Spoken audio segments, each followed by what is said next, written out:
Hi crafting friends, today I'm going to teach you Japanese 4-hole stab binding. Super easy binding, and you can do it basically with any type of paper and cardstock or just paper.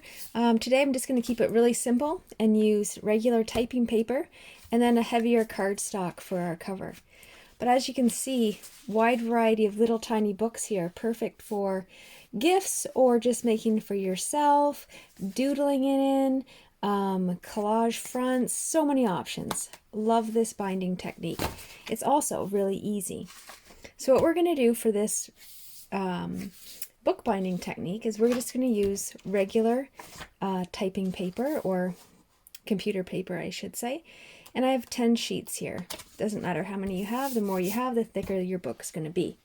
10 is a good number. I'm going to cut this paper in half, so we're going to have 20 sheets in our book. And a couple ways to do that. One, cutting mat is something I highly recommend. We can just take a ruler and go over 5.5 because it's 8.5 by 11, and we're going to cut the 11 in half. And cut it right down the middle with our knife. 1, 2, 3, 4, 5.5 is right here. And using a cutting mat with ruler marks already on it will let you line up your paper really well. So I am going to take a knife and I'm going to score it a few times. Don't go too heavy. I'm doing all my paper at the same time just because it's thin paper. If you want, you can just do a few at a time. One more cut.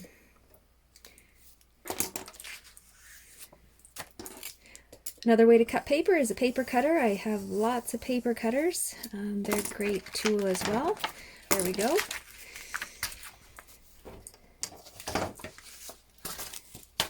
So this is going to be our inside papers for our book. We are now going to cut our book cover. And I just picked a blue, heavier cardstock. If you don't have any cardstock, just pick a contrasting color to your computer paper. Or worst case, if you don't have any other paper, just do white and then color the front or make it a little bit different once your book is done. So, again, I'm going to cut it at 5.5. And that is 1, 2, 3, 4, 5. 1, 2, 3. Right here and here. This one will be easier to cut because it's only one piece of paper. This is going to be your front and your back. So we have a front, we have our middle pages, and we have our back page. That's going to be a nice little book. So to get your holes in your spine area, you can just measure, which is the hard way, or guess, but Japanese binding is really supposed to be quite precise. I'm more of a guesser when it comes to putting the holes in there, but I'm going to show you a really cool technique on how to get the holes exactly in the same spots.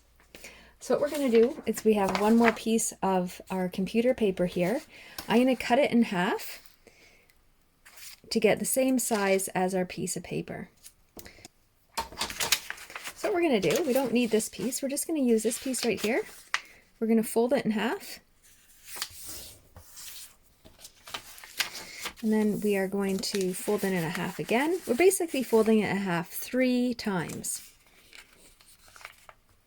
And this is really creating a template for where we're going to mark the holes. And lastly,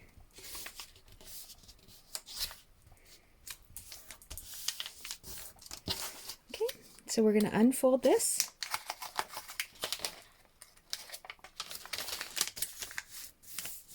You can see it's creased here, and we're going to take our pencil and we are going to, before I do that, just going to mark 1/2 inch in on the paper. Really doesn't need to be 1/2 inch. It could be more than that. I wouldn't go any less than that. So this is going to be our spine area, and we're just going to mark. We're just going to go every other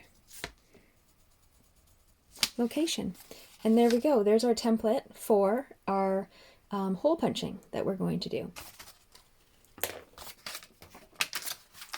Probably our book is too thick to do it all at the same time, so I'm just going to take about half at a time. And this is where, if you, a binder clip is optional, but it's nice if you had one, you could just clip the pages together so the pages don't move when you're making the holes. Because we have our template, I'm going to line up our template. I'm actually going to line up my template and attach it with the binder clip.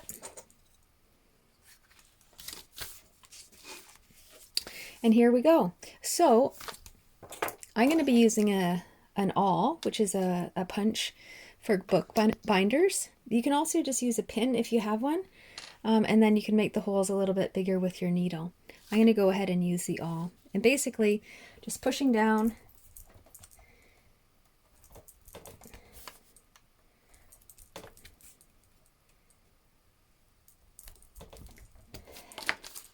and making the hole. And then what I usually do is I grab the rest of my book and I go right into these holes again. And you can clip your book too if you don't want to have it move around. Lots of pressure here.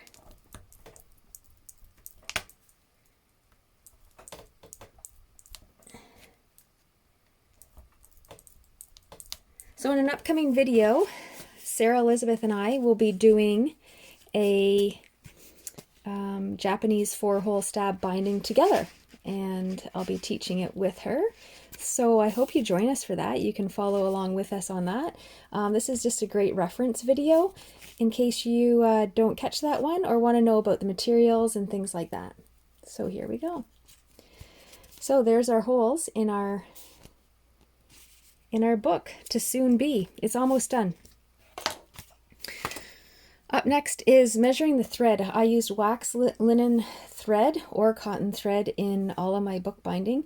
If you don't have wax thread, you can use just regular thread or embroidery thread, string, whatever you might have. I like the waxed.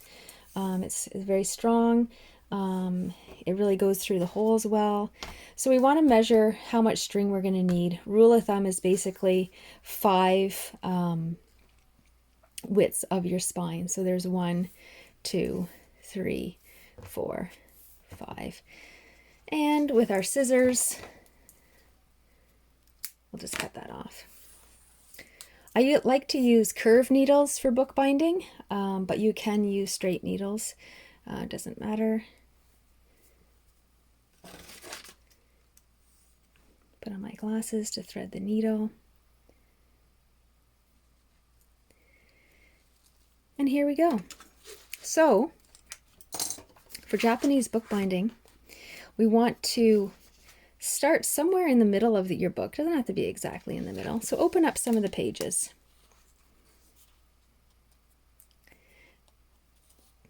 Put your needle through the second hole from one of the sides and pull through. Leave a tail a few inches long in the middle of the book. Put your book back together.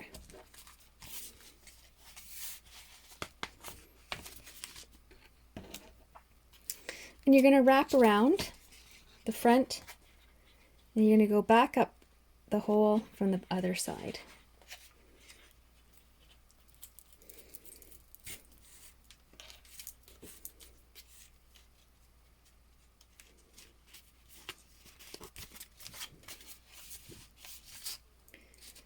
We'll work our way over to the edge, go down,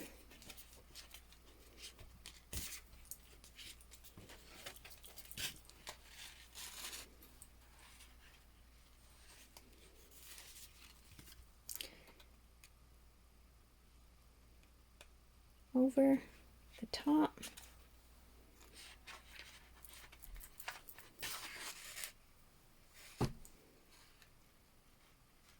Give it a nice little pull so it's nice and snug. When you come here, we're going to go around the outside and back through the same hole. This is why you need so much thread, because you go through the same hole multiple times.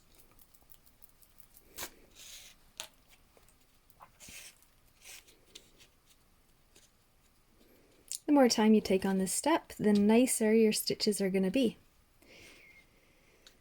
So on the back, you're just going to follow along and keep going in and out the holes that haven't been, oops, sorry, you can't see that, in and out the holes that haven't been done yet.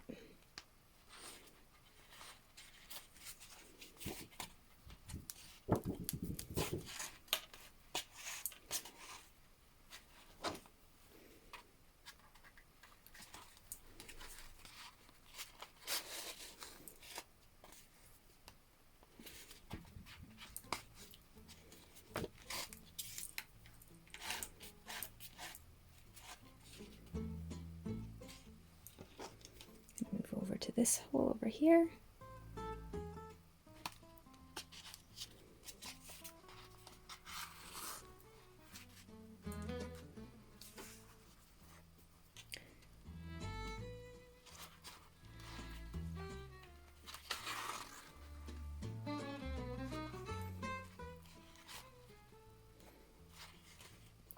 Around the outside.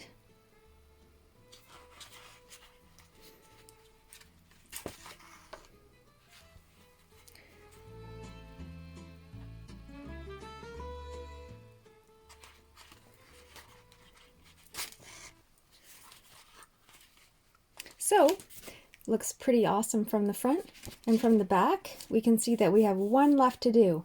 And what we're going to do is we're going to go through this hole here, and we're going to catch our string that we did in the middle of the book. So we're only going to go halfway through the book on this one. So it's a little bit more tricky, but we're going to put our needle in here. There we go.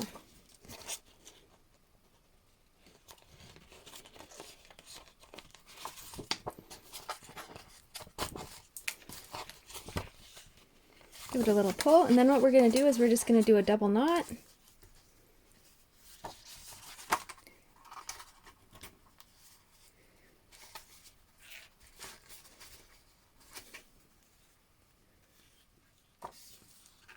I will start linking my favorite bookbinding supplies as well when we do these bookbinding videos. I do have my favorites and my favorite sources, so I've tried a lot of bad stuff. Okay, and there we have it. There's your Japanese 4-hole stab binding. I hope you enjoyed that, and I hope you join Sara Elizabeth and myself for a bookbinding class, and we're going to do some doodles, I hope, in this book. Take care. Bye.